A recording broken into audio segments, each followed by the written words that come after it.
What is going on, everybody? Welcome back to the Blitz Angle tonight. My name is Ryan Linkletter. I'm here with Dan Loya. Dan, let's just say the over hit. We had a great football game between the 49ers and the Colts. Old man Philip Rivers gave us a show and a treat in the first half, but his defense did him no favors in this one.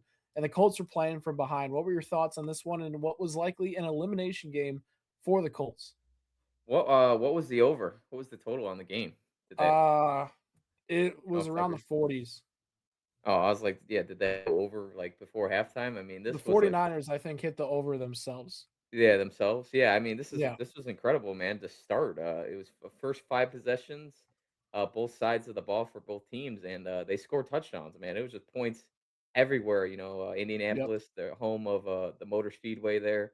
It's a big race in May, but tonight it was a freaking speedway race. That's what it reminded me of, a track meet, dude. This was nuts. And unfortunately for the Colts, their defense has been pretty good as of late. They're allowing under 21 4 straight games, but they met their match tonight, and the 49ers, who have been on a roll lately, continue to prove that, yeah, man, Kyle Shanahan's a hell of a coach. They got a good team, and they just punched their, tickets to the playoffs, and I know that, if they win out, the San Francisco wins out, man, they're gonna have the number 1 seed in the NFC, which is crazy to think about with, everything they had to deal with this year. It's pretty incredible, man, so shout out to the 49ers, and, just impressive showing on Monday night, man, and I'm ready to dive into it, man.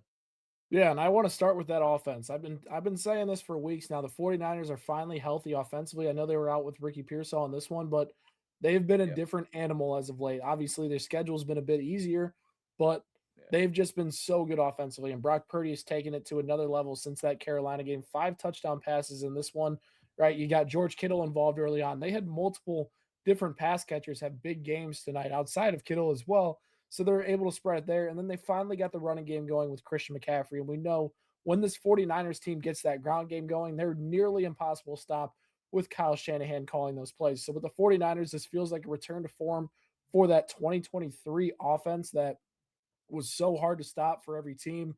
They were the best team in the NFC. They made the Super Bowl. This feels like that version of that offense that was unstoppable that season. But then on the other side of the ball, it's a completely different story, right? I know they got the job done. They made plays when they needed to on the defensive side of the ball.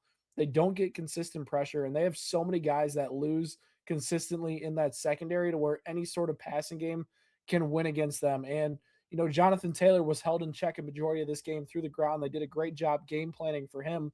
But you let a 44-year-old Philip Rivers go through and have that game through the air like he did. And he missed some throws tonight and left it on the Mhm. table. So I thought San Francisco, while this is a convincing win, their true tests are upcoming against the Chicago Bears next week and then the following week against the Seattle Seahawks. And I ultimately think with how the 49ers look in those games will be determining how far I think this team makes it in the postseason, despite their defensive injuries.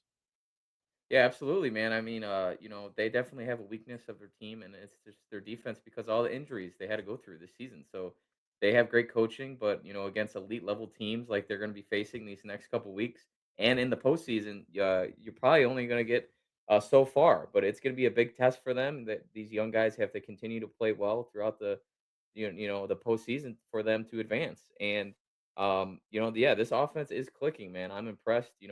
This game reminded me a lot of the Arizona Cardinals game a couple weeks ago when the 49ers last put 40 points on Arizona, and it just seemed like Brock Purdy couldn't miss.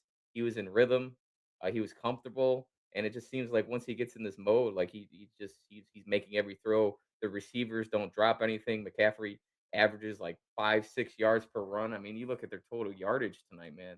Impressive. They go 440 yards, 6.7 yards per play, and that's with Zero after punts. Mac. Yeah, 0 punts, or well, they did punt once towards the Oh, end. they did? Yeah, yeah. But I think they Good. just lost some yards because Mac Jones is taking a knee, and that might have been the first time all night they lost some yardage. But, dude, I just, like, I know the broadcast was talking about it, but they've been so consistent on 3rd down, and, 3rd down's the money down in the NFL, and another game over 60% on 3rd downs. In the red zone, they're 67% on the night. This is how you win games, and with an offense playing like this, man, they're gonna be dangerous. And I know, like, teams like Seattle, who they beat week 1, teams like the Rams, who they beat earlier this year, those guys don't want to see this team in the playoffs. It's just another like a thorn in their side, and I'm sure they're like, man. 49ers are coming to town, and yeah, we can't lose this game. So it's Yeah, gonna be fun to watch they're them a in the tough postseason. matchup for any team offensively, I think. Right? They can match Mhm. up with any defense and have success against it. And I do agree with you that there are some teams in this NFC playoff picture that don't want to see San Francisco because of the headaches and problems they give on the offensive side of the ball. And while we are discrediting this defense and saying they're not very good and they're probably going to struggle in the postseason, Robert Sala It's is a just damn good defensive coach, and he makes up for some of that in those key situations, whether or not it's bringing pressure at the right time, whether or not it's dropping a guy in yeah. coverage that the quarterback doesn't expect.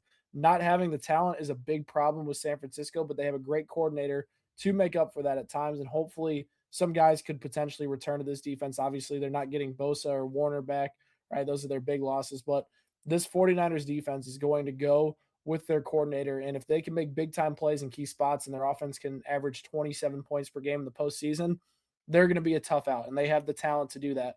Now, in Indianapolis' side of things, Dan, this team was 7-1, right? Great start to the year. Daniel Jones torn Achilles. They brought in Philip Rivers to save their season, but it felt like the writing was on the wall even prior to that Daniel Jones injury. What were your thoughts and what went wrong with Indianapolis, specifically in this game and over the course of this rough stretch? Oh, yeah, I just think a little bit of bad luck, dude.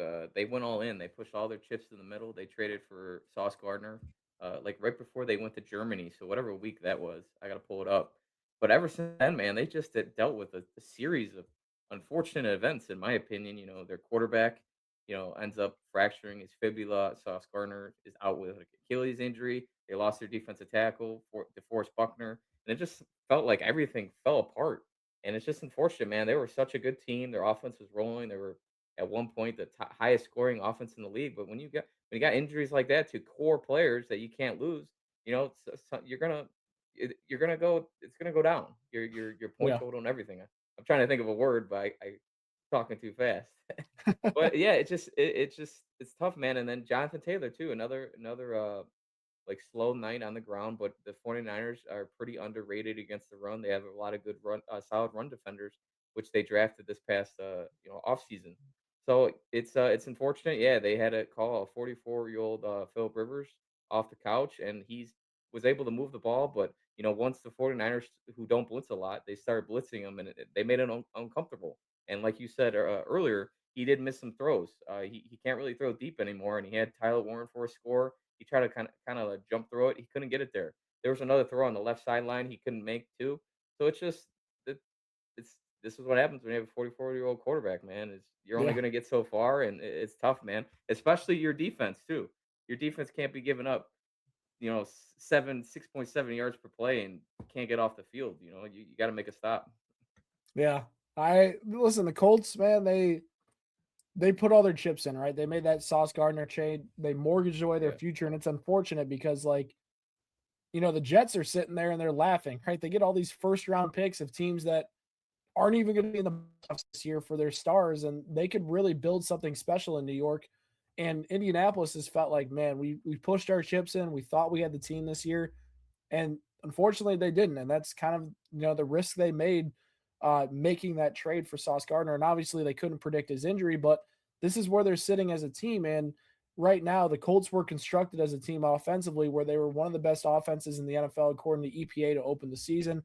Jonathan Taylor, when he got going, opened this passing game up and made it really easy for Daniel Jones to navigate through defenses. When they saw better defenses down the stretch, right, and Daniel Jones was under pressure, this offensive line wasn't playing up to the level they were to start the season, that's when it started to fall apart for Indianapolis and their offensive consistency. So I think that heading into next year with this offense, they need to find ways to be better through the passing game and negate the pass rush when Daniel Jones feels uncomfortable, because that's the biggest thing with Daniel Jones is that when he's under pressure, he tends to struggle more. And if they can avoid that and get the ball out quicker at times through the passing game, I think that's a big way that Indianapolis can improve that.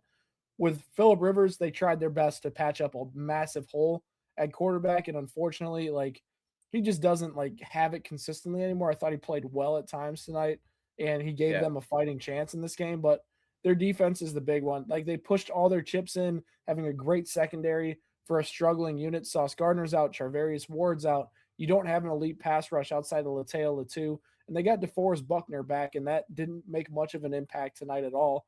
So they're an okay defense. I think Lou Anarumo is a solid coordinator, but they pushed all their chips into their secondary, and none of those guys are healthy right now. And that's part of the thing you get. You get a weak secondary with a lack of a pass rush, Dan, and you allow 40 points in this modern day NFL. So Yeah, and that's the biggest go ahead, gripe with sorry. the Colts defense for me. And I just looking at it, so like I said, man, ever since that bye week, well, they haven't won a football game since week 10. So ever since they came back from that trip to Germany, Berlin, they haven't won, man. And it's kind of crazy if you look at their schedule. All their teams have been playoff teams that they lost to, except the Chiefs, and that was week 12, and they were up 20-9 going into the fourth quarter and kind of fell apart in that game. So I know, dude, going to Arrowhead, in week 12, that's tough. It was a tough environment, and they kind of blew that game. They should have won it. But besides that, man, I mean, you look at their schedule. They played Houston. That's a great defense. Jaguars are rolling. Seattle's one of the best teams in the league. And then you saw tonight the 49ers. They're fighting for the top seed in the NFC, and they're another solid team even with all their injury issues. So it's just a tough stretch, man, for the Colts. Kind of bad luck. You losing players. You're playing the best teams in the league, man. No gimmies for them. So this is what happens, man. Just unfortunate. Yeah, so in terms of the Colts' future, Dan, what do you think is best for them to improve this team? Man, dude, it's gonna be interesting. Well, we made a video, back in July, talking about this team, like who they're gonna start at quarterback. Well, Daniel Jones won the job. He looked great, but you can't forget about Anthony Richardson, who I gotta find what week he got hurt because it's before Arizona. Week 6, he got a freak accident, like warming up. He was messing around with a band, I think stretching, ended up breaking his orbital bone, and it's just another fluke thing that happened for the Colts. So they're gonna have another quarterback question. Daniel Jones is probably going to not be available at the start of the season. Who are they going to turn to? Are they going to keep Anthony Richardson? Are they going to keep their GM and Shane Steichen? I think so after this season, but I don't know, man. It's going to be interesting to see. It's new ownership, a part of the Indianapolis Colts, so we're going to see how they take losing the season possibly on a, let's see, 3, 4, 5. If they lose out, they're gonna go into next year losing 7 games in a row. I don't know, man. It's gonna be like I don't know. It's a lot of question marks there. And you had a quarterback. He broke his fibula and tore his Achilles, and so just questions and questions. And now they don't have a first round pick. Man, it's tough, dude. It's brutal. Everything that could go wrong for that franchise went wrong, and it's so sad, man. Yeah, and I mean, this kind of feels like what we've seen from the Colts. They're right around 500, and they don't seem to get over the hump. They're kind of like an alternate version of the Steelers, where they're kind of stuck in this middle range. And I'm interested to see what they do, right? I don't think Shane Steichen's job is completely safe, and I'd be interested to see what type of fire we Yeah, see around there. Obviously, there's going to be some hot names available this offseason. Shula from the Rams is a big one. Kubiak from the Seahawks, another one. Like, there's some names on that market that are going to be intriguing. And I think the one name that a lot of people aren't really associating with Indianapolis that I think would work well is Joe Brady, right? Joe Brady, who utilizes James Cook elite.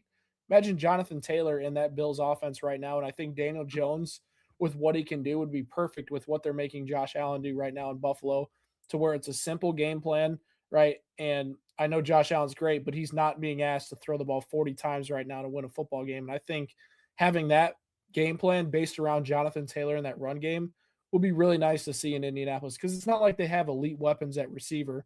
Tyler Warren's a great player, and the Bills do a great job of utilizing tight ends. So I would be interested to see that could be a pairing we see in the offseason. But I don't think Shane Steichen's job's maybe. safe. And obviously on the defensive You side of the ball, they kind of made their bed with their corners, and they have a lot of money tied up in their secondary. So they're going to have to find a way to draft better pass rushers and better run stuffers in that front seven, because they don't have a ton of money to go out there and spend. They're going to have to figure out, do we pay Daniel Jones massive amount of money? So it's going to be interesting to see what Indianapolis goes. Yeah, so you think they might get rid of him? Like, I don't think I think so, I think but it's a possibility, because this has been I the think the norm for them over the past few years, is just right around this mediocre point. If they mhm, lose out, like you mentioned, is a real possibility. Like, at they 7 games. they could fire him, and I don't think Shane Yeah, Steichen's yeah. a bad coach. It's just the No, I situation think he's of pretty good. what kinda happened in Indianapolis. Yeah, and then they never got. I don't have my notes in front of me from that one video, but like they didn't, like, under Chris Ballard GM. Maybe they get rid of him because he's been there for so long. He hasn't won a division title. I forgot the stat, but he's like been through so many quarterbacks, since Andrew Luck retired. So maybe it's time to like kind of like what Miami did, maybe. But who knows? I'm not in that building. We're just spitballing here on Blitz Sports Media. But yeah, it's gonna be fascinating for the Indianapolis Colts, man. 100%. Well, guys, appreciate you tuning into our Monday Night Football reactions. Drop a comment down below your hottest reaction about the 49ers or the Indianapolis Colts. Hit that subscribe button, and me and Dan will catch you guys next time.